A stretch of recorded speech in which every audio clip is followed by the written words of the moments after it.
5, 4, 3, 2, 1, go! For many, the Iditarod Trail is nothing more than a sled dog race. A time each year, the first Sunday in March, that the streets in Anchorage, Alaska are blocked, and people gather to watch mushers from around the world compete in one of the longest sled dog races ever to take place. But the route these racers travel on their nearly 1,100-mile journey to Nome, the Iditarod Trail, is much more than a race. It's a historic trail. It's part of the history, not only of Alaska, but of the United States. One of the last gold rushes, and unique in the sense that it was not only a gold trail, but a sled dog trail.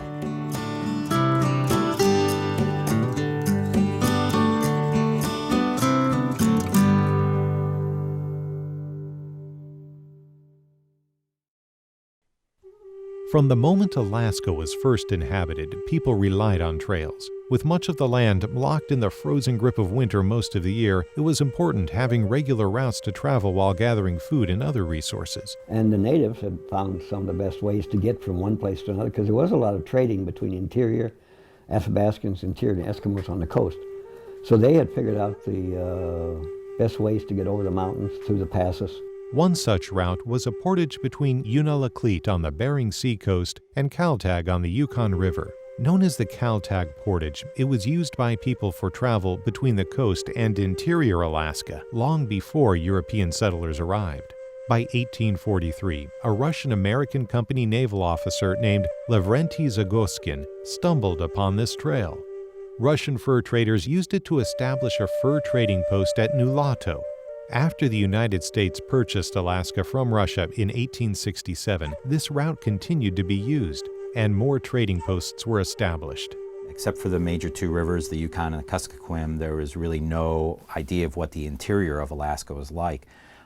There was a big blank spot on the map mainly. So people really didn't even know what they were getting into. They didn't quite know what the native people were like or how they lived, and it was really a great unknown.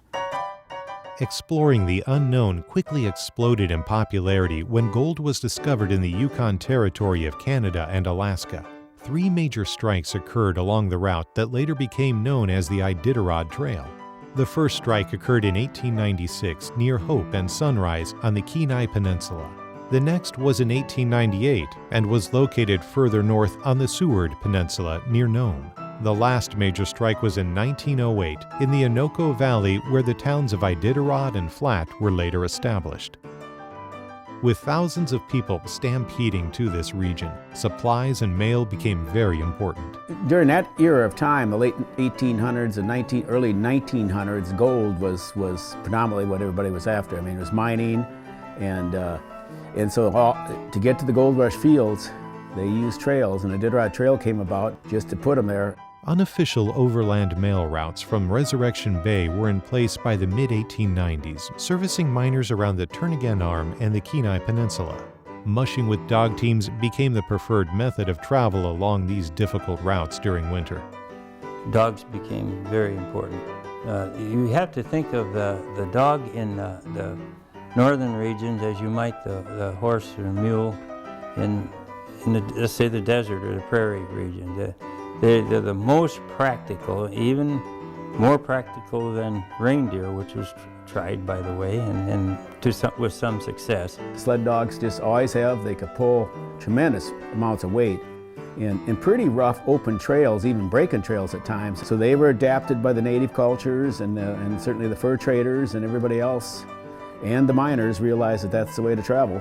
As miners spread across Alaska, obtaining supplies and maintaining communications during the winter was a major challenge. Official overland winter routes into Nome were established around 1900, delivering mail and much-needed supplies. One route began in Skagway, traveling through Canadian territory, then following the Yukon River to Kaltag, and then turning north to Nome. By 1904, the preferred route was a trail used out of Valdez via Fairbanks and then continuing on to Nome. In order for a trail to be practical, it needed to be the most direct route with access to an ice-free port during winter months. Many also wanted it to be an all-American route. With thousands of people flowing into the gold fields, the quest to open up the interior of Alaska became a priority. The idea of creating a permanent trail was about to get some help. A group of Seattle businessmen led by the Belaine brothers, Frank and John Belaine, formed a company to build a railroad from Tidewater at Resurrection Bay to the interior. They investigated several places, not only Resurrection Bay, but they investigated the area around Portage Bay, which is Whittier. They investigated Ship Creek, they investigated Valdez, and they decided that this was the best place to build a railroad. It was an ice-free port, it was a very deep port. Plus, by building the railroad from Seward, they had a chance to tap the resources of the Kenai Peninsula, which they thought were significant. In the fall of 1903, the town of Seward was established along Resurrection Bay. Shortly after, construction of the Alaska Central Railway began. While there was a demand for easier and much faster transportation into Alaska's interior, the challenging terrain and high construction costs had stalled completion of the railroad. Though incomplete, mushers used the railroad as a corridor to reach the start of the overland route. Many referred to it as the end of steel. Seward continued to grow, as did interest in establishing a permanent trail. In 1905, Congress established the Alaska Road Commission, and President Theodore Roosevelt appointed Major Wilds Preston Richardson as president. The purpose of this government agency was to locate, construct, and maintain trails and roads throughout Alaska. It was military personnel, engineers, and they had money from Congress and the local license fees, which the government collected license fees from all businesses. And part of that money was used for education and part for establishing trails. But the main drive of establishing a trail between Seward and Nome was mail delivery. The Alaska Road Commission decided to send Colonel Walter Goodwin and a crew of 3 men to survey a winter trail between Seward and Nome. They departed in January of 1908, following the incomplete rail line and existing mail trail from Seward to Susitna Station. From there, they surveyed a route heading up over Rainy Pass, then through the Kuskokwim Valley to the Anoka Mining District. They traveled through McGrath, Takotna, and Ophir, then headed for Kaltag on the Yukon River. From Kaltag, they would use the Kaltag Portage to access the coast, following it north, then west into Nome.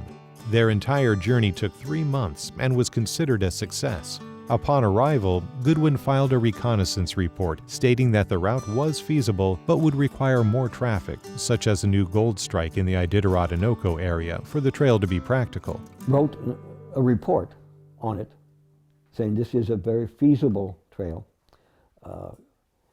only if it's used. This is an important point. It has to be used because you're going to need roadhouses. Roadhouses are extremely important. And there's someone using the trail.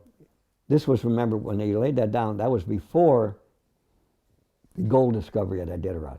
And 1908 was very important in the history of the Iditarod Trail, and it's a very easy date to remember.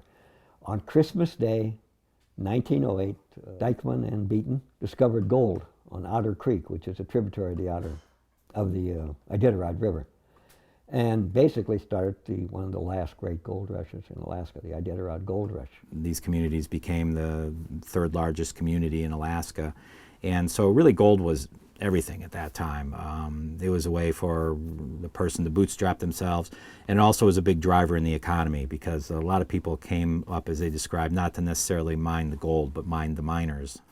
The establishment of a route to Iditarod became more important. The Seward Commercial Club responded by employing a Japanese immigrant named Jujiro Wada. A small man, Wada had already made a name for himself as a prospector and long-distance musher throughout Alaska and Canada. In 1909, Seward formed what was called, the residents of Seward formed what was known as the Seward Commercial Club. And they hired Wada and a local musher, Albert Lowell, to go over this preliminary trail. It hadn't even been designated yet as a trail. It's before Goodwin came south and put the trail in. Go over this and give the locals basically a feasibility study of the trail. Is this, you understand that Seward was really, really desirous of becoming the, well, San Francisco of the North. Upon his return to Seward, Wada reported to his employers that the route was in fact the best route to travel. As word of the gold strike spread, more and more people began using the trail to reach the interior of Alaska. Iditarod, Flat, and other small towns began to appear. Along the trail, roadhouses were established at frequent intervals, a welcome respite for cold, hungry, and weary travelers. They built roadhouses along the way. The roadhouses were spaced so that you could travel pretty much a full day and be someplace. These were places where you could, for 50 cents, get breakfast, and another 50 cents to have a bed of sorts, and for another $1 you could have a barn for your dogs to be in at night. So it was very convenient and very enterprising. By 1910, the Alaska Road Commission turned its attention once again to establishing an official trail between Seward and Nome. The Road Commission realized, well, we need that road that Goodwin talked about, and so they charged him once again to lead an expedition that went from Nome to Seward. Goodwin started this time from the Nome end and came through and actually flagged and brushed and did all the things. Actually, there was about 3 crews. They worked in different segments and did all the things necessary to establish a well-defined, usable trail with a, what would you call it, a branch over to Iditarod and back onto the main trail that went pretty much straight from Ophir to Caltag. After a brief stop in Iditarod City on Christmas Day, 1910, Goodwin and his crew departed. They arrived in Seward on February 25, 1911, over 3 months after their departure. The Iditarod Trail was finally complete. Walter Goodwin, in many ways, if you want to say it, is he laid down the definitive Iditarod Trail from Nome to Seward. And there was very little deviation from that trail over the years. Over the next several years, thousands more would travel to the Iditarod goldfields with hopes of striking it rich. During the summer months, people traveled by water, but during the winter, they used the Iditarod Trail. While carrying the mail along the trail was extremely important, so was carrying gold. In 1910, the Miners and Merchants Bank in Iditarod employed a well-known stagecoach driver and musher, Bob Griffiths, to take the first shipment of gold south. It took Griffiths and his team 37 days to carry 1,000 pounds of gold that today would be valued over $20 million to Seward. About 53 tons of gold were taken out of the Iditarod Gold District, and most of that, as far as we can tell, was taken out by dog sled. In 1912, Congress passed legislation upgrading Alaska's status from a district to a territory. 2 years after the territory was established, the United States government issued the first mail contract to Harry Revell for winter mail service between Seward and Iditarod. Other contracts were established, completing the mail run into Nome. That same year, in 1914, the federal government took over construction of the Alaska Railroad, and in 1917, the United States entered World War I. Both of these events had a significant impact on the Iditarod Trail. The Alaska Railroad was established. More people came out of the Iditarod country down to Anchorage to work on the railroad, which was construction continued until 1923. Then finally the war happened, and mining wasn't stopped at that time, but so many people left to serve their country that it just pretty much depopulated the countryside. As war raged on in Europe, the construction of the railroad continued north, and the face of mining began to change. Right around 1914 or 15, the Guggenheims, a very wealthy family and financial interests, bought up most of the gold claims in the Flat area. And Flat is a small town that's near Iditarod, where all the gold was actually mined from. And so no longer was it one man, one shovel, one pick, one gold pan. They were able to consolidate all the claims and then begin larger scale mining on it. So less people were needed at that time. So there was less traffic over the trail. By the early 20s, the gold fields produced far less gold, and the railroad pushed further north to Nenana. the populations of Flat and Iditarod declined dramatically as new technology challenged Alaska sled dogs. The railroad in many ways killed the Iditarod Trail because as the railroad was built, it kept going further north. And by 1923, when the railroad was completed, mail and goods for Iditarod went all the way by rail to Nenana. And then they were taken across from Nenana to Iditarod. So our section, the southern section of Iditarod Trail, basically went into disuse because of the railroad. In February of 1924, the first mail delivery was flown into McGrath. The introduction of the airplane was the beginning of the end for working dog teams. From that point on, many sections of the trail fell into disuse. But in 1925, one last event solidified the trail's place in history through dog mushing. In January of 1925, several of Nome's younger residents fell ill with diphtheria. Immediately, Nome's only doctor, Dr. Curtis Welch, began looking for more serum to inoculate the town's residents. There was a big chance that it might spread throughout the children and the rest of the country. People were very aware of the impacts of the epidemics because there had been the massive influenza epidemic in 1917, which killed many people in Alaska at that time, many native people. A supply of serum was located in Anchorage at the railroad hospital.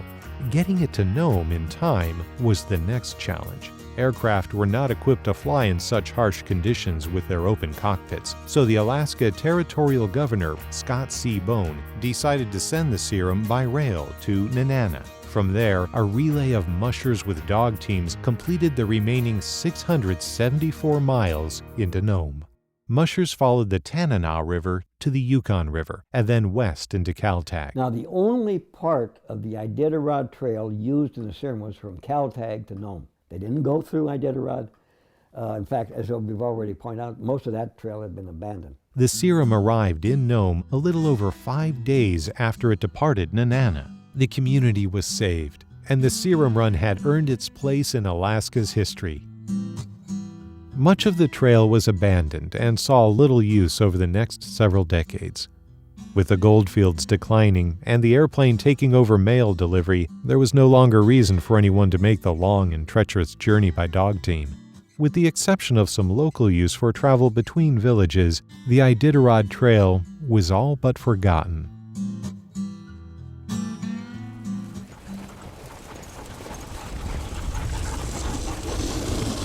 The Alaska Purchase Centennial was celebrated in 1967.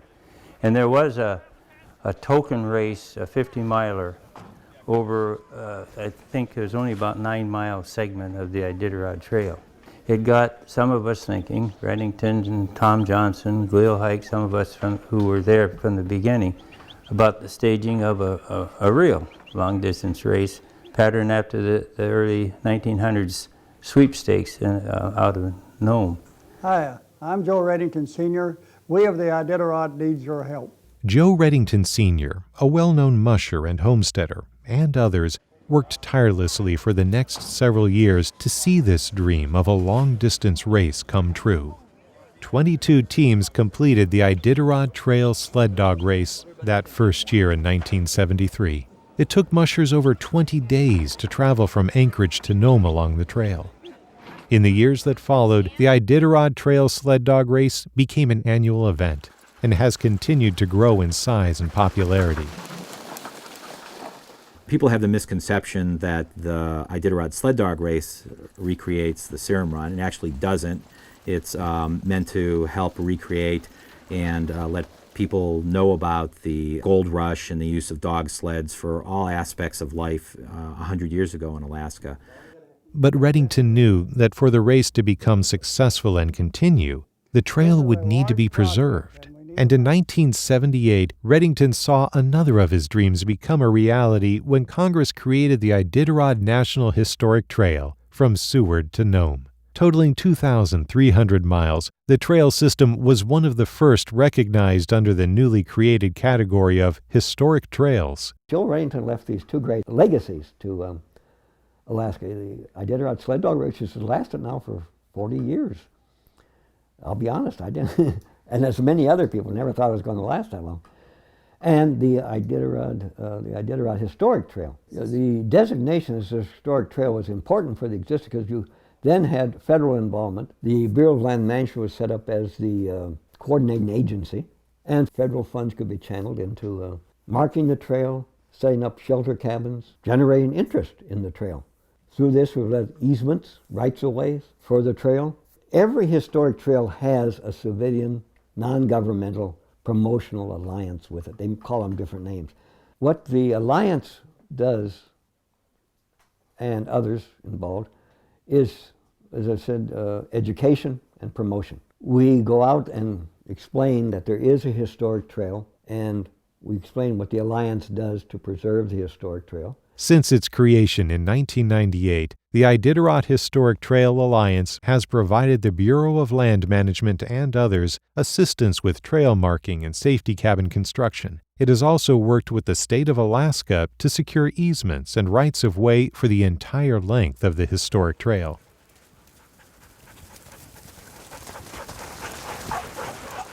Today, the Iditarod Sled Dog Race is the largest user of the historic trail system. Over the years, it has become a worldwide event and brought more attention to the public trail system than any other event in current history. I'm not going to sit here and say that we wouldn't have had the Iditarod National Historic Trail today if it hadn't been for the race. One of the purposes of the race was to publicize the trail and start agitating for the inclusion. And I like to think that it was, again, the dog mushers, the organizers of that first race, the second race, and now 40 of them, that had a tremendous amount to do with the resurgence of the Iditarod Trail.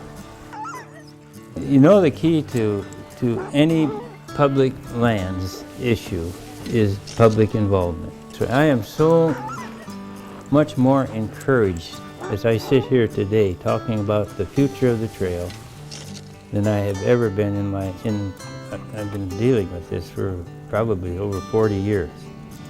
For more information on becoming involved with the future of the Iditarod Historic Trail system, contact the Iditarod Historic Trail Alliance by visiting their website at www.iditarod100.org or email them for information at iditarodhta@gmail.com.